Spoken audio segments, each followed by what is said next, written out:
Radio. Les Français parlent aux Français. Les carottes sont cuites. Les carottes sont cuites. Sud Radio, Berkoff dans tous ses états.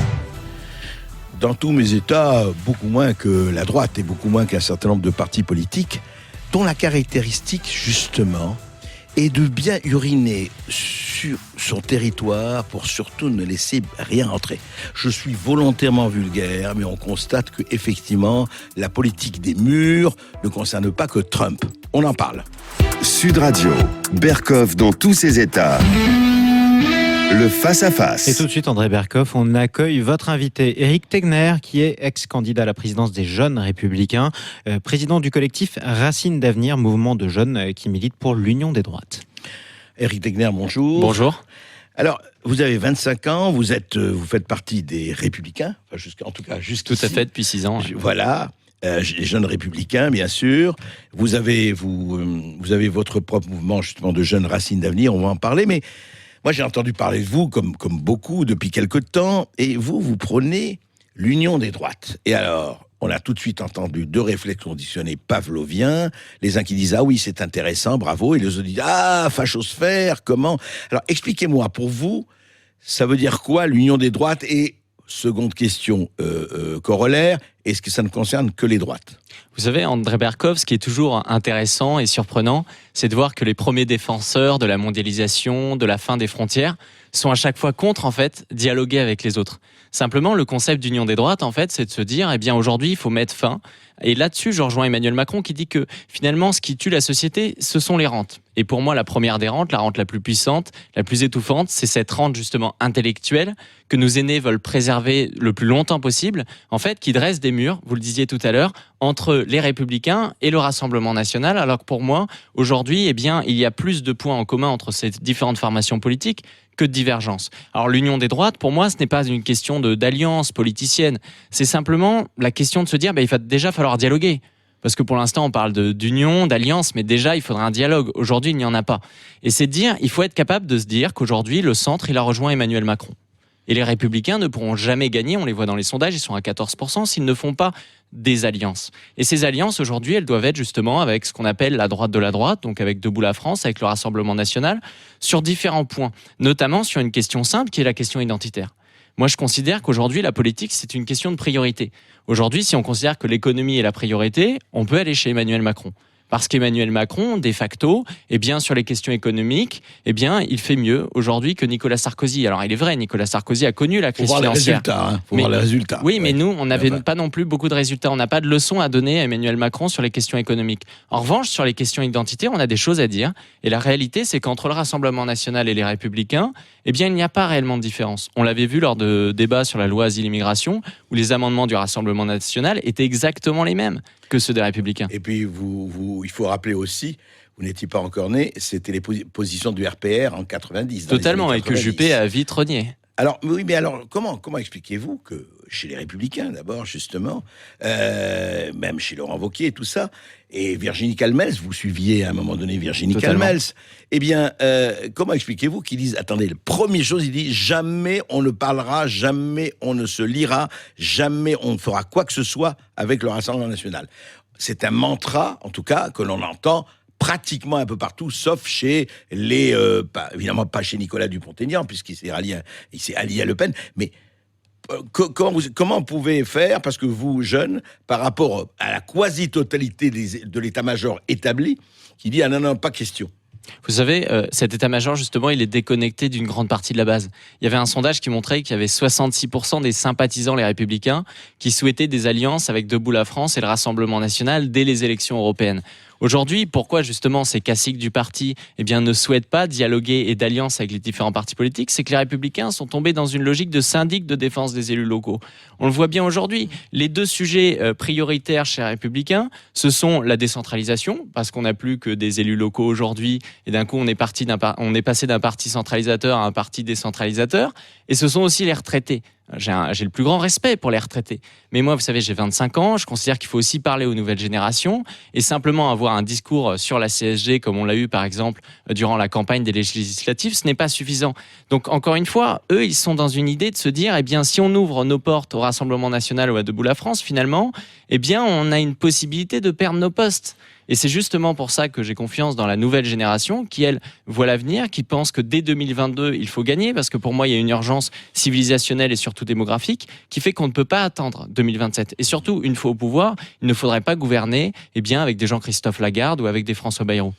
Alors, si je comprends bien et si je vous entends, Éric Tegner, vous serez assez proche quand même. Votre modèle, c'est Matteo Salvini, en Italie. Non, mon modèle, c'est Sébastien Kurz.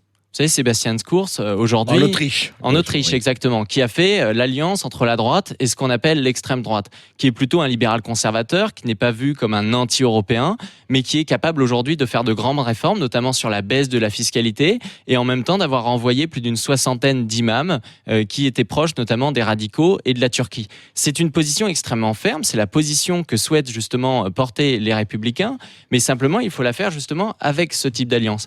Donc il y a tout un axe aujourd'hui, un axe qu'on appelle un axe des bonnes volontés entre Sébastien Kurz, Matteo Salvini, Viktor Orban, avec qui il faut être capable de s'allier. Puis la Tchéquie, la Slovaquie, la Pologne. Et même la Suède est en train d'évoluer. Et c'est d'ailleurs, quand vous me posiez la question tout à l'heure, pourquoi cette question d'alliance ? Parce que c'est une question de crédibilité et de sincérité. Vous savez, Laurent Wauquiez, aujourd'hui, son seul problème, c'est la question de la sincérité. On se dit, est-ce que finalement, il croit dans ce qu'il dit ? Et justement, d'être capable de dire, si je suis à la tête de l'État, je mets Nicolas Dupont-Aignan ou Marine Le Pen dans un ministère, c'est une garantie. Parce que la question des alliances, ça pose cette question-là. On le voit bien, par exemple, au sein du PPE. Au Parlement européen.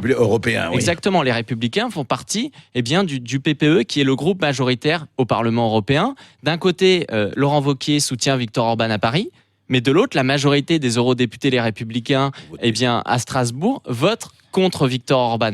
Donc c'est ce double discours qu'il y a, le même double discours qu'il y a quand j'ai vu ce matin où finalement on penserait mettre Michel Barnier à la tête, comme tête de liste chez les Républicains. Je me dis, quelle est la ligne finalement ? Comment vous réagissez justement aussi hier qu'un Nadine Morano qui avait pris des positions, qui a voté contre les sanctions à Orban, disent oui, mais il faut revoter le Brexit, l'Angleterre doit refaire un référendum ou revoter sur le Brexit. Je ne partage pas du tout cette position. Pour le coup, aujourd'hui, justement, les gens tombent dans l'abstention parce qu'ils en ont assez, comme on l'a fait lors du traité de Lisbonne, que les responsables politiques renient la volonté du peuple. Aujourd'hui, c'est fondamental. Les Britanniques ont choisi de quitter l'Union européenne. Ils peuvent la quitter. Après, si on construit une nouvelle Europe, c'est l'objectif aussi de faire de nouveaux traités. Vous êtes plutôt européen, vous, Éric Tegner. Pour moi, la question n'est pas d'être pour ou contre l'Europe. La question, c'est d'être pour ou contre l'immigration, pour ou contre l'Europe des juges, pour ou contre une Europe multiculturaliste. C'est ça, je suis plutôt contre l'Union européenne telle qu'elle est. Et je rappelle que Laurent Wauquiez avait écrit en 2014 un ouvrage qui s'appelait « Europe, il faut tout changer », où il voulait supprimer la Commission européenne et réduire également l'Union européenne à 6 pays. On voit quand même que sur ce sujet-là, même Marine Le Pen, qui finit son discours à Fréjus par « Vive l'Europe des nations », aujourd'hui, est sur la même ligne. Et d'ailleurs, c'est encore une arnaque intellectuelle. C'est-à-dire que Laurent Wauquiez, on voit chez les Républicains, avait un discours plutôt eurosceptique. Et lorsqu'il voit dimanche dernier que Nicolas Dupont-Aignan tient en fait le même discours que le discours qu'auraient pu porter les Républicains, il se dit il va falloir aller plutôt sur le centre droit. Donc soyons clairs, Éric Tegner, parce que si vous n'êtes pas clair à votre âge, ce serait grave. Moi, je considère qu'à tout âge, d'ailleurs, il faut être clair. Est-ce qu'au fond, les partis aujourd'hui, quels qu'ils soient, républicains compris, ne sont pas beaucoup plus préoccupés par leur survie que par la France et l'avenir, l'Europe ? Mais je le crois profondément. Parce qu'aujourd'hui, les élus sont tombés dans la logique selon laquelle les partis seraient une finalité. On le voit bien à chaque fois lorsqu'on dit les Républicains ne doivent pas s'allier avec le Rassemblement national. Le premier argument qui tombe, c'est attention, les Républicains se feraient manger par le Rassemblement national. Moi, ça m'intéresse pas. L'objectif dans ma vie, c'est pas que dans 50 ans, mes enfants votent encore pour un élu des Républicains. L'objectif, c'est que nos valeurs gagnent. Et justement, l'union, ce n'est pas la fusion, contrairement à ce que dit Valérie Pécresse. Il faut être capable de dresser un corpus qui, au niveau économique, lutte contre la suradministration, lutte contre l'État nounou, contre la hausse incessante des impôts, et qui, sur les questions migratoires, soit capable de mettre fin à l'immigration, soit capable de faire aussi une migration ciblée, où on est capable d'assumer simplement qu'il y a des pays comme l'Arabie Saoudite ou le Qatar, où les gens sont beaucoup moins intégrables en France que les Portugais ou les Suédois. Ce sont des choses de bon sens sur lesquels il faut être capable de gagner. C'est ça qui m'intéresse. Alors justement, vous allez évidemment en disant ça, vous dites c'est du bon sens, ça fait bondir un certain nombre de gens qui justement vous dites oui, mais alors voilà, Éric Tegner et puis ceux qui pensent comme lui, c'est la fachosphère. Qu'est-ce que vous répondez aux gens qui disent voilà, ah ben ça c'est encore le camp de la fachosphère qui est en train de prendre du poil de la bête avec un certain nombre de gens, etc. Qu'est-ce que vous répondez à ça? Moi, ça me touche plus. C'est-à-dire que vous n'êtes pas concerné. Non, mais pas du tout. Parce que vous savez, notre génération, ces gens-là, on les regarde un peu avec mépris. Ce sont des personnes qui tiennent le même discours depuis 30 ans. Je trouve ça assez aberrant. Aujourd'hui, l'idée pour eux, c'est finalement, si on n'est pas pour le progrès, sans discontinuité, on serait justement un facho, un rétrograde ou encore un Gaulois réfractaire. Et ces gens-là, ils sont en train de perdre aujourd'hui. Vous savez, Emmanuel Macron, il a été élu en disant qu'il allait sauver l'Europe. Même Angela Merkel, aujourd'hui, lui tourne le dos. Aujourd'hui, il y a un réveil des peuples européens, il y a un réveil des États-nations. Globalement, le peuple est dans ce sens-là. En revanche, le problème, c'est justement comment traduire cette volonté du peuple, aussi cette victoire, parfois dans les médias, cette victoire culturelle, que pour moi a gagné la droite depuis notamment 2014, aussi au moment des manifs pour tous, c'est d'avoir une offre électorale, une offre politique. Et le problème, c'est que les partis politiques de droite aujourd'hui, justement, ne traduisent pas cette volonté du peuple, ne le traduisent pas. Et si jamais ils portent un discours, comme on l'a vu avec Nicolas Sarkozy en 2007, finalement, ils trahissent au pouvoir. Et c'est tout le problème. C'est pour ça que les jeunes, ils se disent, on va falloir construire ce que moi j'appelle un en marche de droite. En fait, l'union des droites, c'est pas une question d'alliance, c'est une question de porosité, de travailler ensemble. Et vous savez, si jamais les cadres du parti n'entendent pas cet appel de la base, ils finiront dépassés. En 2022, on parlera d'autres personnes.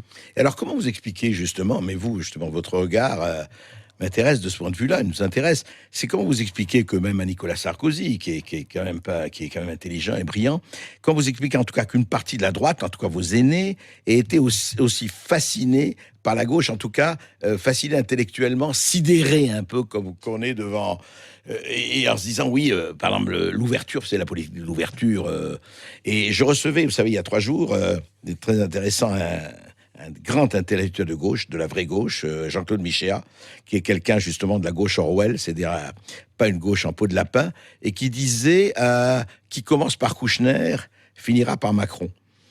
C'est-à-dire que est-ce qu'il n'y a pas une porosité aujourd'hui entre la droite, toute une partie de la droite, et une partie de la gauche? Alors, évidemment, les centristes vous diront, mais c'est ça qu'il faut face aux extrêmes. Vous savez, c'est toute la...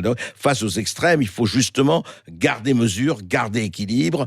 Macron étant le pôle central, c'est tout effectivement, l'offre politique de ces prochaines années. C'est-à-dire, je suis progressiste, vous êtes nationaliste. C'est comme ça que ça marche. Cette problématique, vous réagissez comment? Oui, parce qu'en fait, la droite, elle est toujours tombée dans une logique comptable. Elle a effectivement cédé face au diktat intellectuel de la gauche et face à son diktat culturel. Mais ce qui est aussi intéressant, c'est de voir qu'il y a une partie de la gauche. Vous parliez de la gauche orwellienne, et bien justement avec Michéa, avec aussi Finkielkraut, qui aujourd'hui sont plutôt situés à droite. Parce qu'il y a de nouveaux clivages aujourd'hui. Moi, quand je parle d'union des droites, effectivement, il y a le clivage gauche-droite qui existe, mais il y a un clivage qui est très bien décrit. Le clivage gauche-droite, pour moi, il est totalement dépassé. Mais enfin, oui, il est assez, mais il est nécessaire parce qu'il faut déjà rassembler son camp avant d'aller à la conquête des autres. Et ça, c'est fondamental. Mais il y a un ouvrage très intéressant de Goodhart, un Britannique, qui a écrit l'année dernière The Road to Somewhere, et qui explique qu'en fait, il y aurait d'un côté les enracinés, des personnes qui ont un capital social moins élevé, qui du coup ont besoin de la communauté nationale, ont besoin de la défense d'une identité. Et de l'autre, il y aurait justement les anywhere, ceux qui sont nulle part, ceux qui sont plus déracinés, qui ont un capital social élevé et qui n'ont du coup aucun problème avec la mondialisation, avec la fin des frontières. Ceux qui viennent de quelque part et ceux qui veulent aller nulle part. Exactement. Enfin, n'importe où. En fait, rassembler toutes ces personnes qui défendent les valeurs de l'enracinement ira justement jusque cette gauche orwellienne. J'ai envie de vous dire, de façon assez disruptive, même jusqu'à cette gauche bobo. Moi, je considère que les bobos vont finir par se réveiller lorsqu'ils vont voir. Vous. Mais vous savez, les bobos vont se convertir au tegnérisme à visage humain. Non, mais les bobos aujourd'hui, ils se sont enfermés. Globalement, ils sont dans leur quartier, ils essayent d'avoir une homogénéisation. Mais le jour où ils vont voir, grâce notamment à Madame Hidalgo, que leurs quartiers se font islamiser, ils vont se réveiller. Parce que quand je parle de défense d'une identité, je parle surtout d'une défense d'un mode de vie. Oui, mais Éric Tegner, vous savez très très très bien qu'il y a des musulmans qui sont tout à fait francisés, assimilés. Il faut pas. Je veux dire, est-ce que la ligne de clivage passe parce que justement vous dites enraciné, oui, mais il y a des gens qui viennent d'ailleurs et qui se sont enracinés et qui s'enracinent en France. Il n'y a pas que les gens qui se communautarisent, heureusement d'ailleurs. Oui, mais vous savez, je reprendrai l'étude de l'Institut Montaigne, qui est un institut plutôt proche d'Emmanuel Macron. Donc on ne pourra pas dire qu'il fait partie de la fachosphère, qui expliquait qu'en France, il y avait 5,5 millions de musulmans. Et que sur 5,5 millions de musulmans, il y avait un tiers de musulmans qui avaient des valeurs contraires à celles de la République. Et comment ils ont communiqué, cet institut? Ils ont communiqué en disant c'est formidable, il y a la majorité des musulmans aujourd'hui qui ont des valeurs qui sont compatibles avec la République, soit 66%. Mais un tiers de 5,5 millions, ça fait combien? Ça fait près d'1,5 million. Moi, je trouve que c'est assez inquiétant à ce niveau-là. Et justement, quand on réalise sous une autre étude, qui est l'étude du Pew Research Center, un institut américain qui a publié cette étude en novembre 2017, qui dit que si on continue sur l'immigration telle qu'elle est aujourd'hui, on finira par avoir 17% de musulmans d'ici 2050 en France. Donc il y a deux questions. Si jamais il y a un tiers des musulmans sur notre territoire qui ont des valeurs contraires à celles de la République, sur 17%, est-ce que ça ne serait pas inquiétant?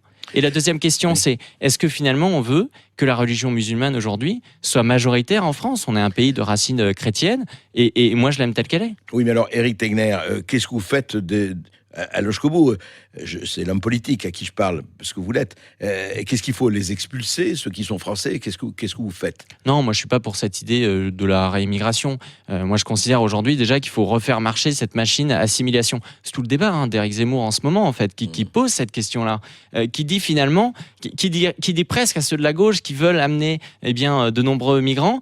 Vous pouvez le faire, mais tant que vous faites marcher cette machine à assimilation, et justement il y a toute cette polémique du prénom, où finalement aujourd'hui il y a un procès face à Éric Zemmour. Mais il faut aussi gagner justement cette bataille culturelle, il faut aussi être capable d'assumer au plus haut sommet de l'État notre culture chrétienne. Je pense notamment en l'intégrant dans la Constitution, ce qu'on aurait dû faire dans la Constitution européenne. Nicolas Sarkozy lui-même l'a dit. Quand même. Mais totalement, vous savez, la République, elle est laïque, mais la France, elle est de racine chrétienne. Oui. Et il ne faut pas tomber justement dans une logique laïcarde poussée jusqu'au bout. Vous savez, Poutine aujourd'hui, en tout cas en Russie, il y a une communauté musulmane qui est plutôt très importante, une des plus importantes en Europe, si on voit l'Europe au sens large. Mais pourtant, elle est très intégrée.